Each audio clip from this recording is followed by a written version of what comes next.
It's the Brad and John Show. It is the Brad and John Show. Today's date is the 16th of February. I don't know why I have trouble with this. 14th was Saturday. That was Valentine's Day. Yesterday was 15th. Today's 16th. This is the C block, the Charlie block. Right, John? Yeah, Brad. How was your trip to Kentucky? It was interesting. Very interesting. Matter of fact, it's a crazy drive. You go down through southern Illinois into Kentucky, and then literally this guy I went to see in the middle of nowhere, Dover. Actually, I didn't realize this. I was actually in Tennessee. I was just south of the Kentucky border. I was in Dover, Tennessee. I thought I was in Kentucky, but I was actually in Tennessee. So let me put it to you this way. An 82-year-old gentleman who I met with, who I bought some junk from the transmitter site, and I would put this guy up against anybody in their 30s or 40s as far as mental acuity. Sharp as a tack and in damn good shape. And to the point where when he loaded my trailer up with my goodies, first off, I had to have it put on my trailer in a certain way, and he already had it loaded up on his forklift. And he goes, "No problem, I'll just turn it around." So we backed up the forklift. Didn't even have to move my truck, if you saw how tight the quarters were where we were doing this, and took it up the road a little bit, took it off the forklift, turned it around, put it back on, dropped it onto my truck.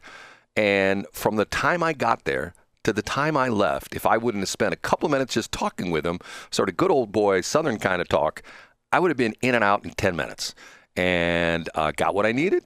Looks like it's going to work out well. And a good drive. And I'm glad I did it on Friday because, you know, the deal, I didn't want to drive in the rain on Saturday. And you know how it rained so hard around here on Saturday, which was also the rain they had down there on Saturday. So it was a good drive. I love driving. You know, I don't have a problem with, I can drive. You know, you figure that I drove on Friday. I probably drove, 8 hours? No, more than that. Probably 10 hours. It was good. It was a good 4.5 hour drive, you know, and I only stopped once at the McDonald's. I don't know where in the world I was, someplace in Kentucky. And you go through a park, which is sort of interesting. You go through a national park.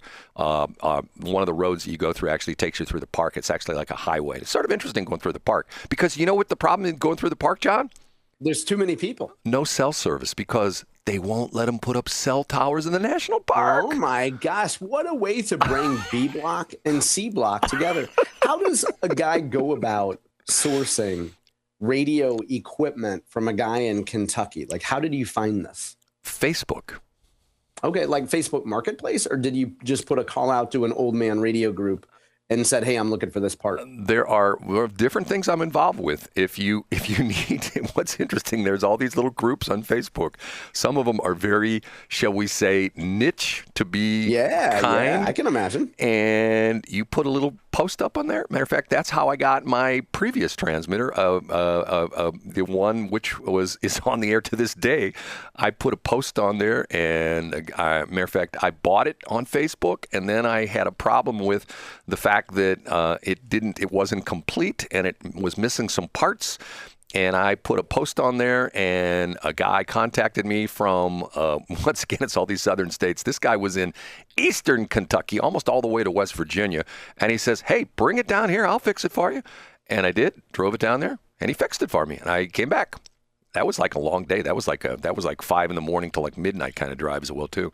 That was a long drive. So, you know, stuff like that. It's amazing. You know, it's sort of like the old days of when you'd go to the grocery store and people would have like, you know, little things, you know, like a 8.5 by 11 piece of paper that they're looking for services or they're trying to sell something. And then at the end of it, they had their phone number typed horizontally or typed vertically. And then you tear it off and take it home with you and make a phone call. Right. They slit the little pieces with like their scissors and you tear a little tab off. It's the same thing, John. We just use technology. And you know what?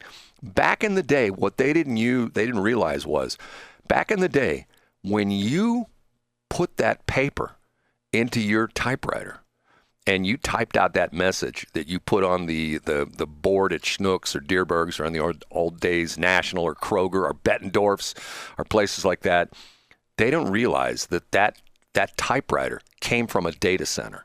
And if it wasn't You're exactly right. If it wasn't for that data center, that typewriter wouldn't work. Okay, on to Omar Ilhan. You don't know this story at all? No, and I want to make sure that we save a couple minutes at the end for Wendy Kozma. But no, tell me the Minnesota. And now this Ilhan gal, is she the Minnesota one? She's not the one with the bald head, right? No. Are they both from Minnesota? Yes, the bald head. No, I think Omar. I don't know. There's some of them are from Minnesota. Okay, Ilhan Omar is definitely from Minnesota. She married a guy by the name of Tim Minette. It's her brother, right? No. Who's the guy that married her brother? That's her, but okay. She's married again.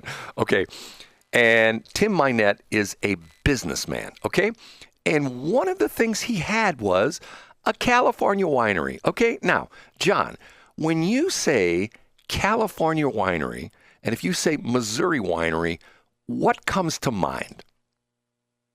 Grapes. But someplace you would go, which would have like sort of out in the middle of nowhere, like let's say like a winery. Yes, Augusta, where you drive out there. Yeah, exactly. Yeah, so you have a place where you could watch the wine being made. You can have a little sample. You can sit on a back deck and sip your wine and eat your cheese. And as you drive through the area, what do you see on like a 94? What do you see all over the landscape? You see where the wine nuts are being made, right? Where the wine nuts. Yeah, I was going to say you see cell phone towers and data centers, but you're saying where the wine is being made. The wine nuts. That's what they make wine out of. Did you know that? They make wine out of wine. They crush the nuts, don't they? It's nuts. Like all of your ex-girlfriends. They were real nut crushers. Right, they were. Okay, so it got started when a guy posted a Google Street View picture of the address of Mr. Minot's winery in California. And what did it show? It showed I guess you call it a circle, a cul-de-sac of businesses, like a business park where you go down and you go down to the end of a street and there's like a cul-de-sac and there's businesses around, built around the cul-de-sac. You know what I'm talking about? I know exactly what you mean. Yeah, there's a lot of them in St. Charles County. Right. It showed a business cul-de-sac, no winery, no overlook, no old, timey building, no wine nuts, being grown, anything like that. So that was the first thing, like, this is interesting. It turns out that his winery was nothing more than a company that does plain labeling of wines. And this is the picture of the address of his winery, which was an industrial complex someplace in California, where they do house wines, like I guess they would probably do if Schnucks had a house wine and Dierberg's had a house wine. This is the company that would bottle the wine.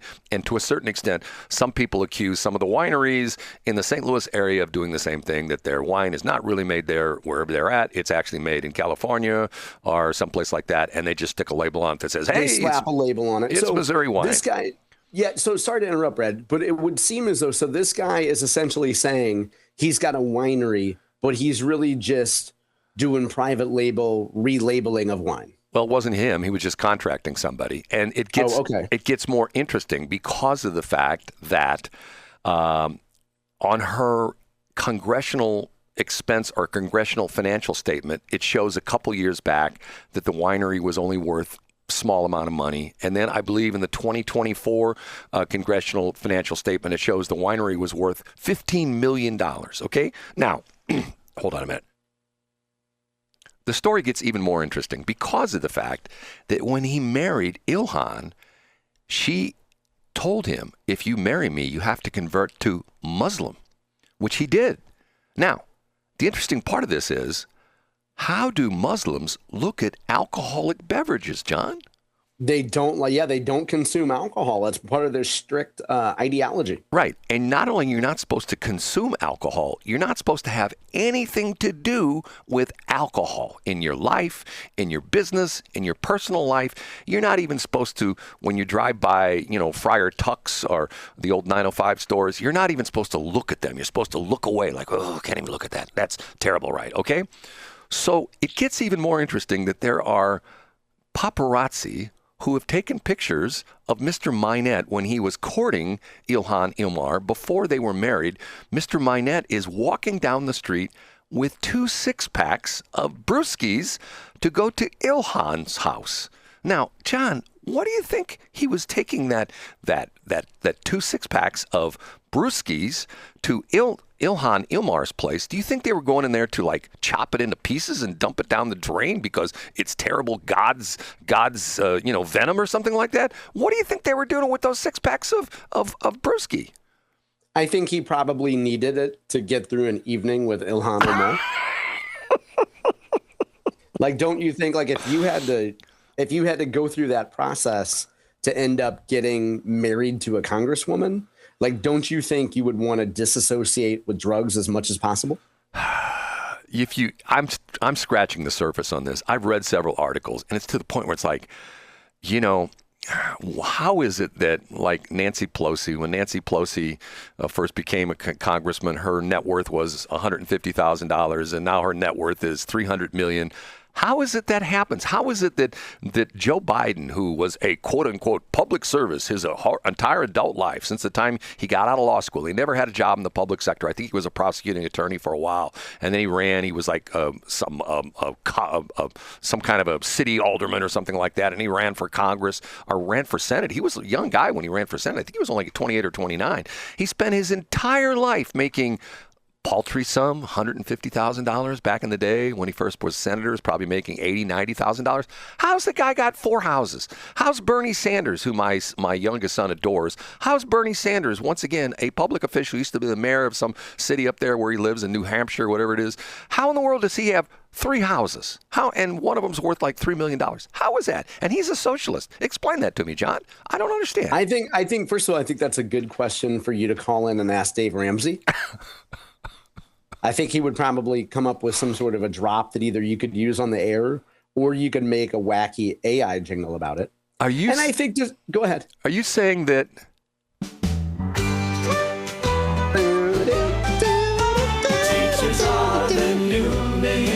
Are you saying a drop like that? I love the new positivity, prosperity, and what's the other one? Productivity. I heard when I was driving over the weekend, I heard something, and Offspring commented that it sounded like an AI song.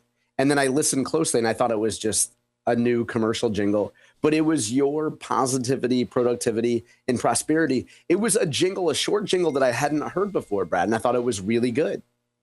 John, we're about ready to launch God Squad, the new streaming version, and I will tell you this. Wow, yes, okay. Yes, matter of fact, before I went on the air this morning, I worked on it, and if I wouldn't have had some problems, it would have been up right now, but it's not there. Okay, you wanted some time for who are we going to talk about? Yeah, just real quick, I want to give an update on Wendy Nordwald Kozma, former Warren County assessor. Pardon me. An update from William Carroll, who's the editor of the Warren County Record. You can not find this on johncombest.com because it doesn't have to do with state politics. But the hearing for former Warren County assessor, scheduled for Monday, February 9th, so that would have been last Monday, was vacated. So prosecutors, to cut to the chase, prosecutors said, hey, in between the time we called for a contempt of court case and now, Wendy has actually, quote, made reasonable effort to cure the issues, including the fact she finally cut a check. Pardon me. Actually, she cut a money order for $535.89 and promised to deliver the payment to the Warren County Prosecuting Attorney's Office. She even took a picture of the money order to prove that she got it done. So prosecutors say, okay, to use an English term, fair play. We think you're making reasonable effort. We are not going to hold you in contempt, or we're not going to charge you with contempt of court. And now we're good. So I think that's a pretty good sign if you're a Wendy partisan. I am. Once again, you go to government offices and you get treated poorly. She treated me. She rolled out the red carpet. I mean, she was so nice to me. I mean, to the point where she kept winking at me and, and giving me like the eye and stuff like that. Yeah, and you know what, Brad? There's the less said about that, the better. And you did put the math that she made for you. You put that up on eBay, and folks can find it by going to godsquad.cloud. No, they can't. Right? No, they can't. Okay, John, we're going to end on time today. Can you believe that?